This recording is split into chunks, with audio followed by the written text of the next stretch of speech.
Ultimamente a comunidade Fujodanshi vinha desesperadamente torcendo por um novo anúncio de anime BL e finalmente, né, nos últimos dias, nas últimas semanas, a gente teve alguns anúncios que deixaram todo mundo muito animado. Tassogare Outfox é um mangá BL de Janome que foi serializado em 2019 na Honey Milk e ainda em 2019 uma versão compilada, né, um volume tanco dele foi lançado. No começo do mês de julho, então, a autora acabou revelando no Twitter que uma adaptação em anime para TV tá sendo produzida e quem vai ser responsável por interpretar os protagonistas da história vão ser os mesmos seiyus que deram vozes a eles no CD-drama que já tem da obra. O Yoshitsugu Matsuoka vai interpretar o Mao e o nosso queridinho Yuma Uchida vai interpretar o Hisashi. Infelizmente a gente não tem muito mais informações além dessas até o momento. Oi, eu sou o Guto Nunes e agora eu vou te contar um pouquinho sobre essa obra maravilhosa que eu adoro e que me deixou explodindo de alegria assim que eu soube que essa adaptação estava a caminho. Antes da gente começar a falar sobre ela, deixa eu te lembrar, né, que é muito importante o seu like no vídeo, porque ajuda bastante o canal. Se você é novo por aqui, se inscreve, ativa as notificações e, claro, já me segue lá nas outras redes sociais. Eu sou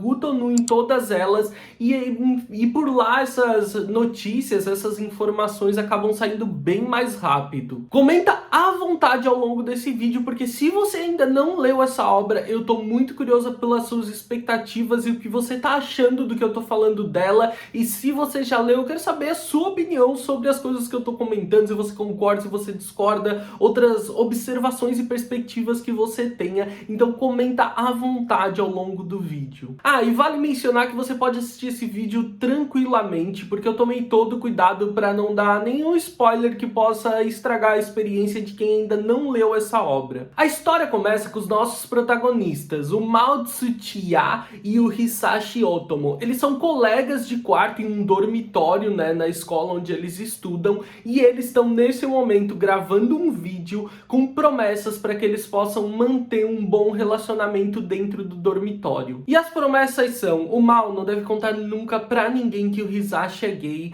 e o Hisashi não deve nunca olhar pro Mao com um certo interesse amoroso, vamos dizer assim, ou com vontade de tocar nele. E claro, nenhum dos dois deve atrapalhar o momento de necessidades quando o outro estiver satisfazendo as suas próprias necessidades. É isso, entende-se por batendo aquela, sabe? O Mao, ele faz parte do clube de cinema da escola e num dia, quando eles estão organizando o que eles vão gravar para o festival da escola, o diretor, ele surge com a ideia de gravarem um filme BL, aproveitando que é uma escola só para garotos, né?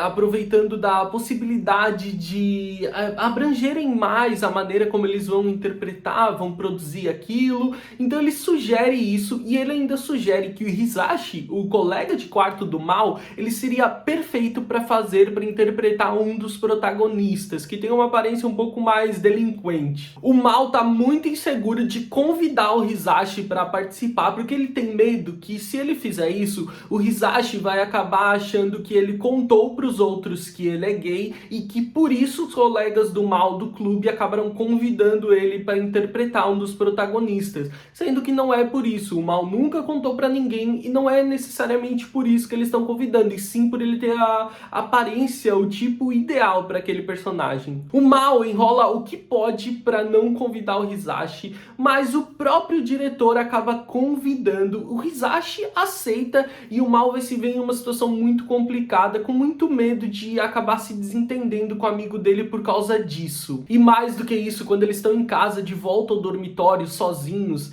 e o Mao vê o Hisashi mais de perto, ele percebe que se sente estranho, que mais do que o medo de se desentender com o Hisashi, ele agora percebe que ele queria estar naquele papel, ele queria ser o outro protagonista do filme, ele queria estar interpretando junto ao Hisashi, ele queria ser beijado pelo Hisashi e tocado naquele momento. Ele percebe que ele está apaixonado pelo colega de quarto dele. Então a gente acompanha o clube de teatro produzindo produzindo esse filme e o mal tendo que lidar com todos esses sentimentos que estão em conflito e que acabaram de surgir. Mas ao ver o Hisashi em um momento de total fragilidade por algo que aconteceu, ele não aguenta, ele acaba se declarando e os dois se beijam. Mas agora o conflito é que o mal precisa lidar com esse monte de sentimentos novos em meio às filmagens e ele não sabe muito bem como fazer isso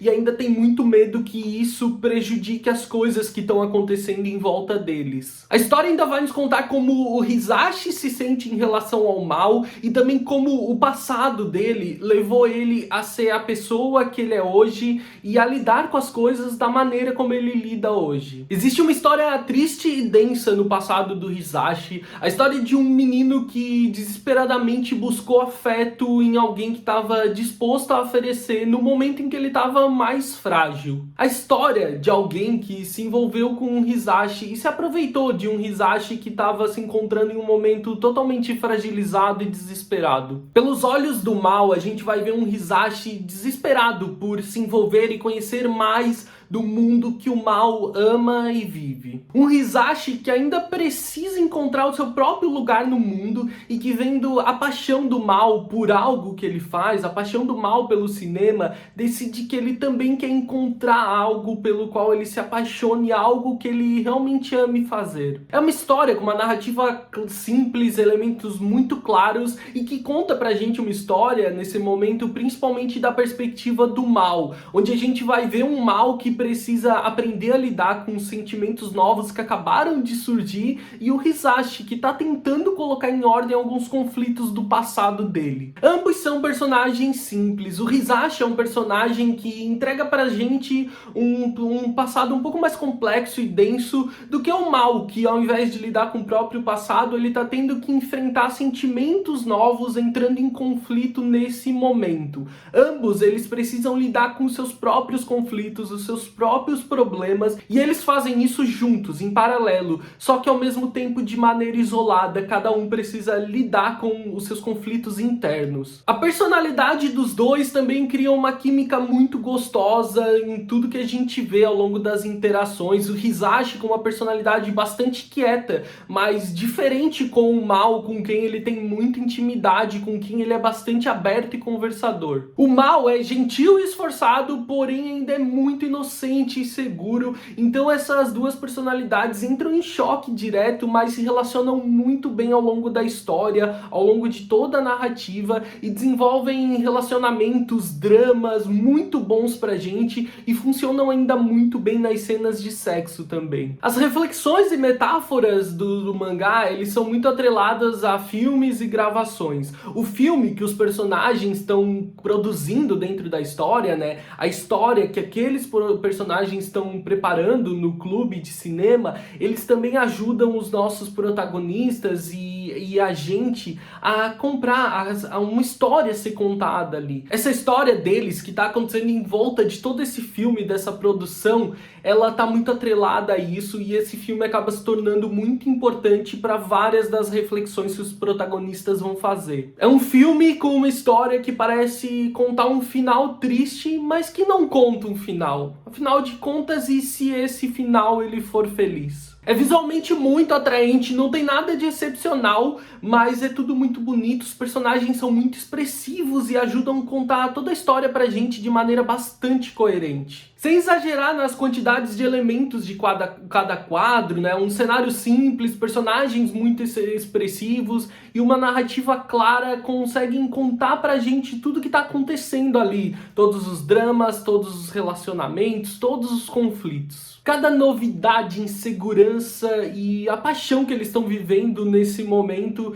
fica muito claro pra gente através de ilustrações muito definidas, claras e de elementos essenciais, sem exageros em momento algum. Ele brinca com algumas perspectivas diferentes em alguns momentos da obra. Por exemplo, quando a gente observa a história contada através das lentes de uma câmera, da perspectiva de uma câmera que está gravando aquele momento. A perspectiva é essa de dois meninos que querem contar a história de um filme com um final feliz para eles dois. Gravações que registram os sentimentos sinceros do mal e fazem a gente ver tudo da da perspectiva apaixonada do Hisashi. Eu amo as cenas de porn desse mangá. As cenas de porn de Tassogara Out Focus, elas são conscientes e de certa forma até meio realistas em alguns momentos. Sabe, as posições dos personagens, as interações com seus corpos para que as coisas aconteçam, tudo isso em cenas limpas e cheias de sentimentos.